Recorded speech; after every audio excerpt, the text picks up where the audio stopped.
Hi guys, today I want to focus on a peculiar argument, on a peculiar topic, which is the physical meaning of the negative feedback in analog and also power electronics. But before doing that, let's start with the simple one. So let's start with the op-amp. Now, if I write this circuit, I think that 90% of you, okay, this is the input signal V in, and this is the resistor R1, and this is the resistor R2. I think that 90% of you, if not more, will when they see the circuit, will immediately write VO equal to V in times 1 plus R2 over R1. Am I right? Well, of course I am. I think that 90% of you will write this correction correctly. But I don't want to focus about the equation today. I want to focus about the physical meaning of this equation. So forget for a moment that math does not exist. Could you prove that if I give you this circuit with, I don't know, 1, 1K, 1K, the result is 2? So why the result is 2? Why, if I have the same resistor here, I have the double of the input? So what is the physical meaning behind the feedback? I could be, the example could be the same in other stuff in electronics, like, I don't know, I have a transistor, okay, or I don't know, I have an LDO, and I have the feedback like this. So why I have, I don't know, 2, when the feedback is 1, as a reference, 1K, 1K. So what is the physical meaning of this? But in general, in electronics, if you want to know if you really understood a topic, you should ask yourself if you understood the physical meaning without the math. I don't know, I have a polarization network of a transistor, for instance. You do remember all the stuff, R1, R2, the collector RC, and also the emitter RI. Okay, so I could ask you, why by putting this resistor here, the transistor or your amplifier becomes more stable? So what's the... Yes, you could do the calculation of the sensibility, and after thousands of impedances, it results more efficient, more stable. Okay, but what's the physical meaning of this? I will explain that in another video. But let's come back to the op-amp. So what is the physical meaning of this? To understand the physical meaning of the feedback, I think that a good example is to start with the op-amp. So, the op-amp, who is this guy? The op-amp is a device who tries to keep as much as possible the difference between the input as much close to 0, or in another way, to keep V plus as much as equal to V minus.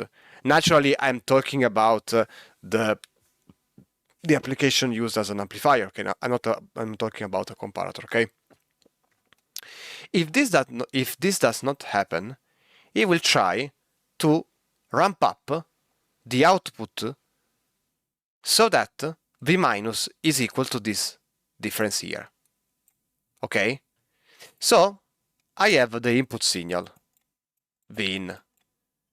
And now I will draw the circuit in another way, like this. It's the same as before, okay? But I want to enhance this divider in this way. And there is a reason for that. So this is VO, and this is the point of the partition. And remember this point because it will be crucial. This is R2, and this is R1. Now, at first I have V minus, which is equal to 1, for instance. V plus, which is equal to 1, for instance. Now, since V minus is connected to a point which is not equal to 1, the op-amp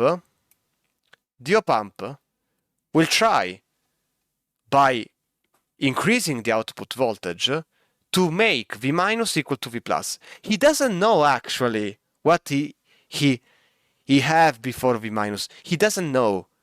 But we'll try to ramp up the output voltage to have this condition here.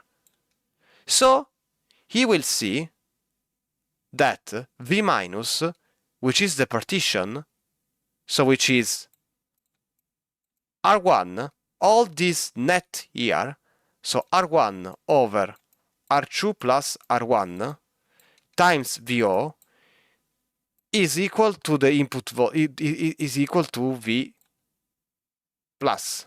So this is V minus, okay, and this is V plus, which is, by the way, V in. And now, of course, if you put this beta, which is this is called also the beta network, okay, you could write in the control system, you could write everything like this. This is the amplifier A, and this is the beta network beta.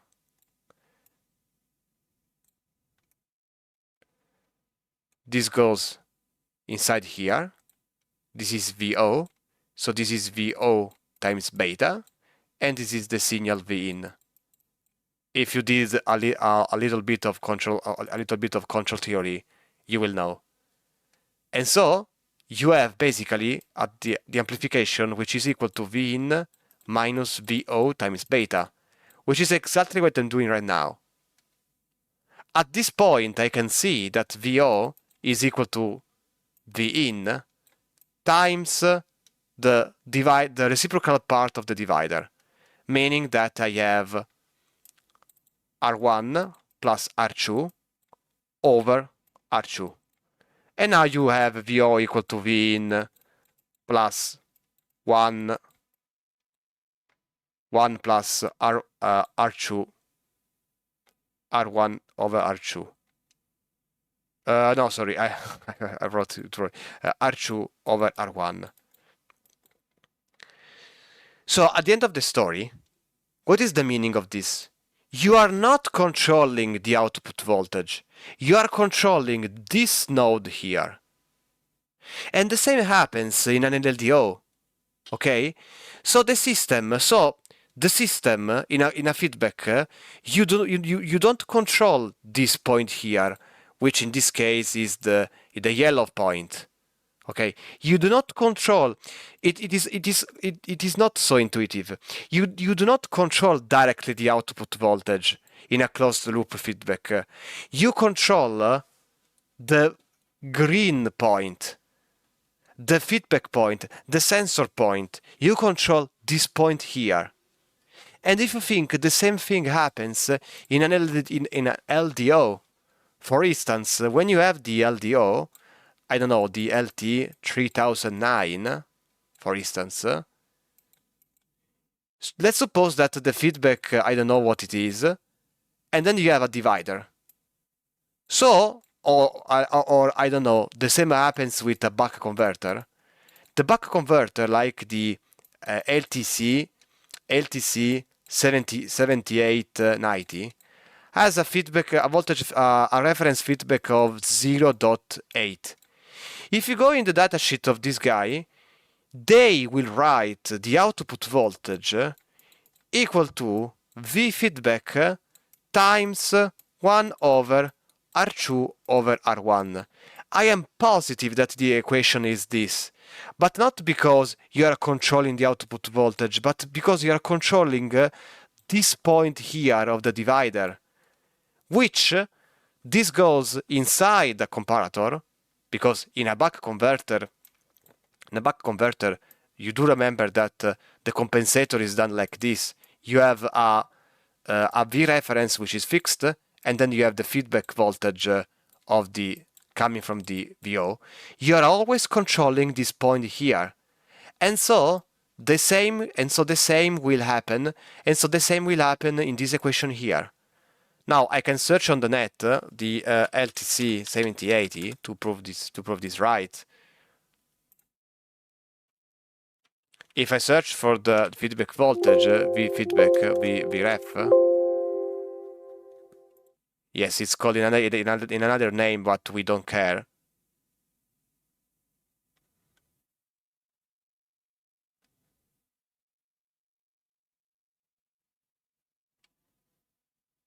should be around 0.7.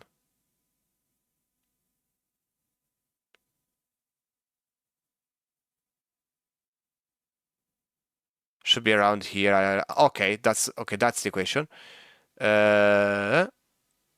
Okay, so as you can see, the output voltage. Let's take this with flame shoot. Okay, as you can see, the output voltage is set in this way.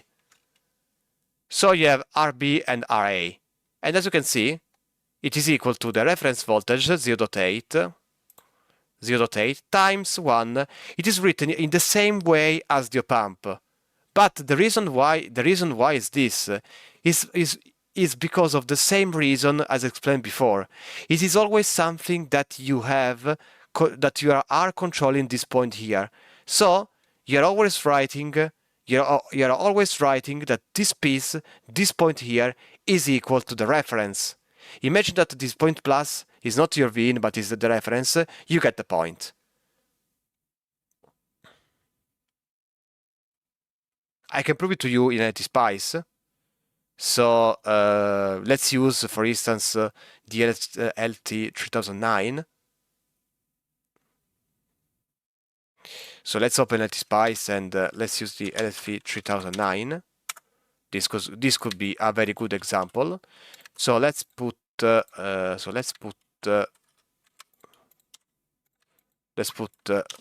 volts here. Let's connect the shutdown to it, and let's connect the ground to this. Let's put a capacitor of 1 micro.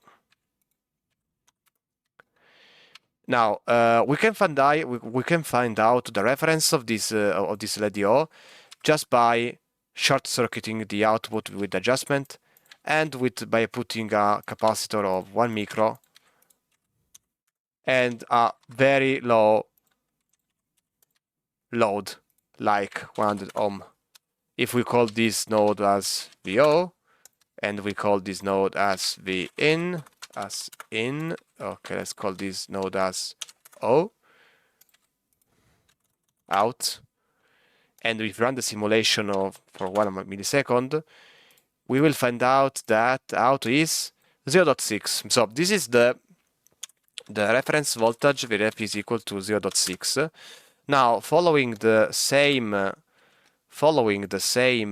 meaning as before, so if you draw a line exactly as before, and we imagine also the feedback system as a reference which comes here with 0.6, so this is our system, and this is our feedback, our beta network that we don't know. Okay, so this is the beta network which is connected. This is the beta network. It's not B, it's BT network. Let's call it BT. Okay. So this is the BT network which is connected to the output voltage. So this is our system in this case. We don't know exactly how it is the BT network. Let's suppose we are control engineers. So now the BT network is just a divider in this case, but we don't know how it operates inside. We just know that the BT network is just a divider. So if we put the same values, okay, we put naturally this is an adjustable output voltage, it's not fixed, otherwise it won't work. So if we put 10K and 10K, what I am doing right now is putting the beta network as 2. My beta network becomes as a factor of 2, meaning that I have 0.6 times 2, I should have 1.2 at the output. Because what it's trying to do is to ramp up the output, the system will ramp up the output voltage to the double of the beta network, so that 1.2 divided by 2 is equal to 0.6. If I run the simulation, as you can see, I have 1.2. And so for this reason, the equation that I'm writing here is the same equation as I'm writing here. So the beta network times the beta networks times the output is equal to the reference voltage. I think that this is the final equation that makes you understand the real meaning of a closed loop system. Beta network times VO equal to VREF. And so VO is equal to 1 over beta network times the reference voltage. Now, if the beta network is a classical divider, you can see that this is always the equation that it appears. It is the inverse of the divider, and it is the reciprocal of a divider. As you can see, every closed loop system has the equation here. So let's try with a beta network of I don't know, 3. What I should have here is 1.8, because 1.8 divided by 3 is equal to 0.6. So we have to design a divider that it has 3 as a beta. So basically it should be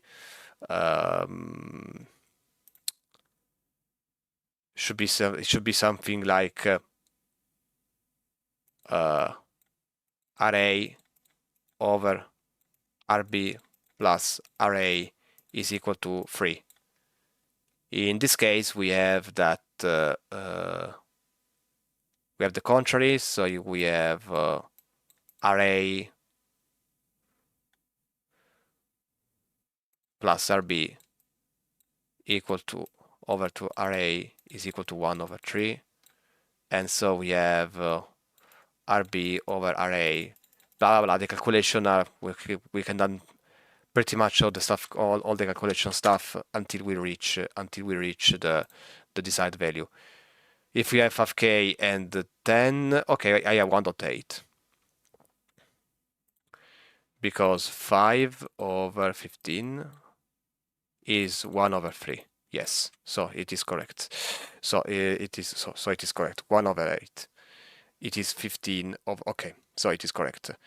I think that you understood. So I think that you understood the physical meaning. So what is the key concept? The key concept is that you can have a physical meaning at each topic of electronics.